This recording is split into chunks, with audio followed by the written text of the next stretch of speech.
Hai anak-anak, gimana kabarnya hari ini? Tentu Pak Febri berharap kita semua dalam keadaan yang sehat, dalam keadaan yang tidak sedang sakit, dan juga kita semua dijauhkan dari menyebarnya virus corona. Dan ingat bahwa ternyata virus ini memang mudah sekali menyebarkan penyakitnya begitu ya. Dan data yang sekarang itu Pak Febri terima itu sekitar 450 orang sudah terdampak virus corona. Jadi tetap jaga diri kalian, ingat social distancing. Jangan keluar rumah kalau nggak perlu, lebih baik stay di rumah, berkumpul bersama keluarga, dan belajar juga dari rumah. Nah, kita akan melanjutkan pembelajaran online kita mengenai Allah pembaru hidup bagi umat manusia, bagi orang percaya. Dan sebelumnya, Pak Febri mau mengenalkan, ini Pak Febri sedang berada di Gua Maria Kreb Ambarawa. Nanti kalau kalian punya waktu, liburan, atau mungkin sedang bermain ke daerah Jawa Tengah, boleh mampir di sini. Gua Maria Kreb Ambarawa banyak sekali menampilkan contoh-contoh atau tempat bagaimana Tuhan Yesus memberikan mujizatnya, dan salah satunya adalah ini di belakang Pak Febri ada makam atau gua Tuhan Yesus ketika sudah disalib dan dikuburkan, gitu ya. Kita tahu semua bahwa pada hari ketiga Tuhan Yesus bangkit dari kematiannya, dan itu membuktikan bahwa ia telah menang atas kuasa maut dan dosa, gitu ya. Dan kita akan masuk dalam pembelajaran kita sekarang. Siapkan dulu buku cetaknya, siapkan dulu Alkitabnya. Setelah itu mari bersama-sama kita melihat video pembelajaran ini. Juga nanti di akhir daripada video ini teman-teman akan diberikan tugas. Tentu apa? Untuk mengasah penghayatan pribadi kita sebagai orang percaya. Jadi selamat belajar.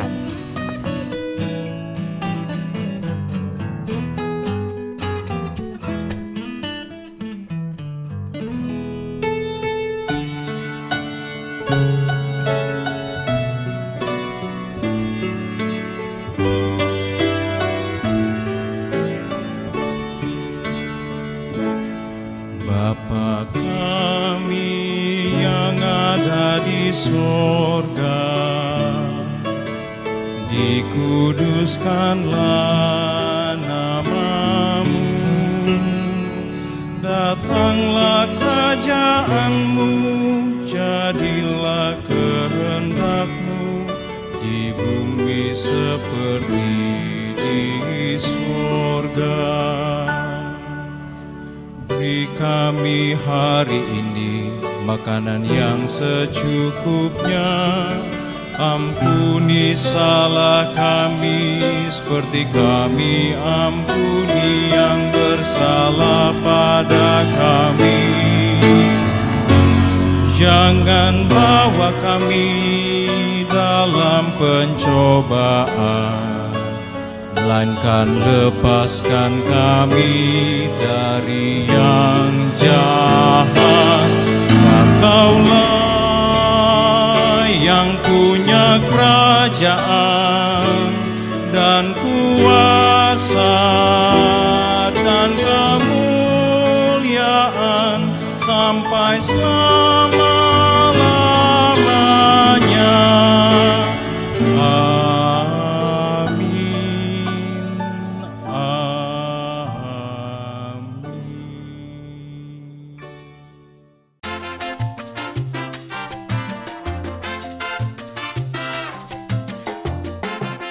Hai anak-anak, minggu lalu pembelajaran kita sudah sampai pada pertanyaan dasar. Apakah anak-anak memaknai sebuah pertobatan? Bagaimana kalian menghayati pertobatan di dalam diri manusia? Dan apakah kalian sudah bertobat atau belum? Karena masih asik dengan dunia remaja sehingga kadangkala lupa dengan ketetapan dan sesuatu yang berkenan bagi Allah. Tetapi banyak juga dari kalian sudah menjawab bahwa pertobatan adalah misalnya berbalik 180 derajat dari arah kehidupan duniawi menjadi arah kehidupan kepada Kristus.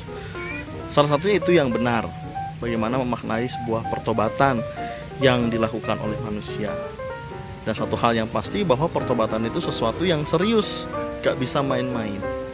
Bukan sesuatu yang sederhana, karena kita mau mengubah kehidupan kita yang tadinya yang tadinya itu cuma misalnya mengikuti ego sendiri, lalu lebih mementingkan diri sendiri, lebih suka menikmati duniawi sehingga lupa pergi ke gereja dan lain-lain.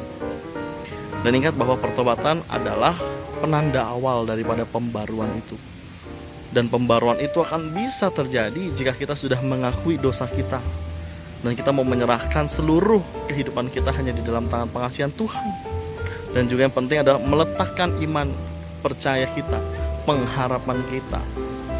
Ingat bahwa setiap kepahitan itu selalu memulihkan, dan akhirnya kita diperbarui, kita semakin dikuatkan menjadi pribadi yang kuat untuk mengarungi setiap kehidupan dan misteri Tuhan.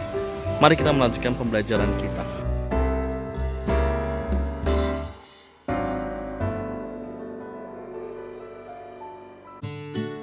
Sebagai orang percaya, kita senantiasa menghayati dan meyakini bahwa Allah tidak pernah berubah dan rancangan awalnya yang menghendaki agar manusia dapat menikmati seluruh rahmat-Nya. Sekarang muncul pertanyaan kembali, mengapa manusia memerlukan pembaruan? Sekali lagi, mengapa manusia memerlukan pembaruan dari Allah? Dalam perjanjian lama, secara khusus di kitab Kejadian, jelas bahwa manusia telah jatuh ke dalam dosa dengan memakan buah pengetahuan baik dan buruk. Pada kisah kejatuhan manusia pada dosa, manusia bukan hanya melanggar ketetapan Allah, tetapi juga ingin merebut tahta Allah, melampaui batas antara Allah dan ciptaannya. Manusia telah menjadi orang berdosa. Manusia tidak lagi patuh dan setia kepada Tuhan, tetapi adalah musuh dan pembenci Allah. Kita bisa dapat dalam surat Kolose 1 ayat 21. Dosa telah membuat manusia melakukan pemberontakan, yaitu kuasa yang membelenggu manusia untuk melawan Allah. Dengan demikian, manusia telah mengalami kematian secara rohani, yaitu rusaknya hubungan dengan Allah, sehingga manusia terlepas, terasing, dan terpisah dari Allah. Dosa telah mendatangkan maut dan memisahkan kita dari Allah dalam Roma pasal 6 ayat 23. Keterpisahan dari Allah mendatangkan penderitaan dalam hidup manusia. Keterpisahan manusia dengan Allah menjauhkan kita dari berkat dan sumber berkat itu. Allah berkata kepada Adam dan Hawa, manusia akan berjerih lelah sampai berkeluh mencari makanannya.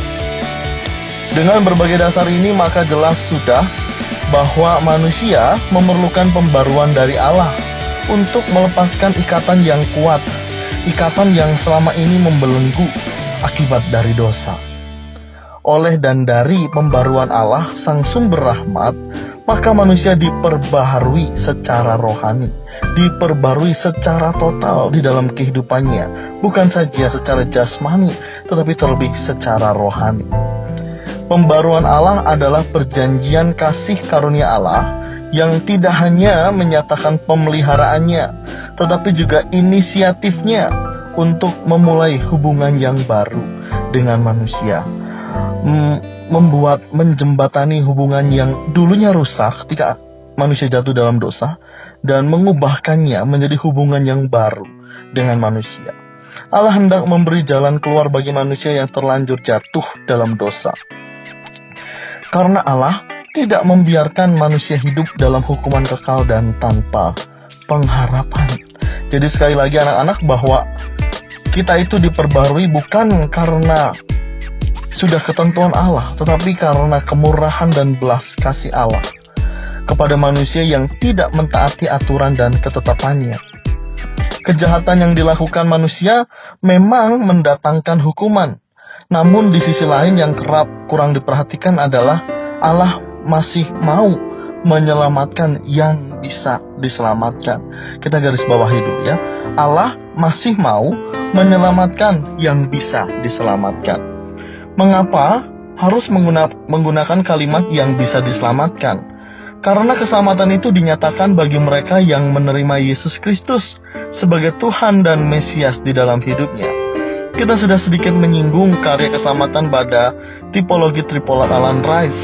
Ada eksklusivisme, inklusivisme, dan pluralisme. Kisah pembaruan Allah pada hidup manusia bisa kita temukan dalam kitab Perjanjian Lama. yakni misalnya perjanjian Allah dengan Nuh, yakni pembaruan hidup manusia setelah air bah, membarui perilaku keselarasan hidup yang tadinya tidak berkenan menjadi berkenan bagi Allah. Perjanjian Allah dengan Abraham, pembaruan pada keturunan Abraham yang akan memenuhi dan memelihara bumi. Selanjutnya ada perjanjian Allah dengan Musa, pembaruan hidup bangsa Israel dengan mentaati, mengikuti 10 hukum Taurat yang didapat oleh Musa di Gunung Sinai. Dan terakhir ada perjanjian Allah dengan Daud, yakni pembaruan hidup dengan mengokohkan tahta Daud yang nantinya dibuktikan, ya. Janji itu ditepati dengan kelahiran seorang raja yang akan menyelamatkan dunia. Semua perjanjian Allah tersebut digenapi di dalam dan melalui Yesus Kristus.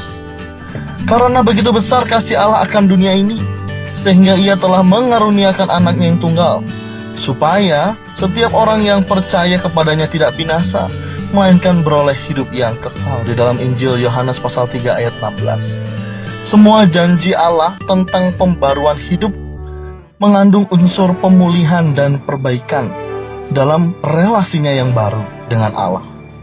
Pemulihan dan perbaikan. Keduanya ditanggung semuanya oleh penebusan inkarnasi Allah dalam pribadi Yesus Kristus di kayu salib. Dia disalibkan, mati di sana. Ditebus semua dosa manusia. Semua ditanggung oleh kehadirannya di dunia. Kini, saya dan Anda telah diberikan jalan pembaruan hidup itu. Marilah kita memiliki hati yang setia. Kita garis bawahi lagi ya.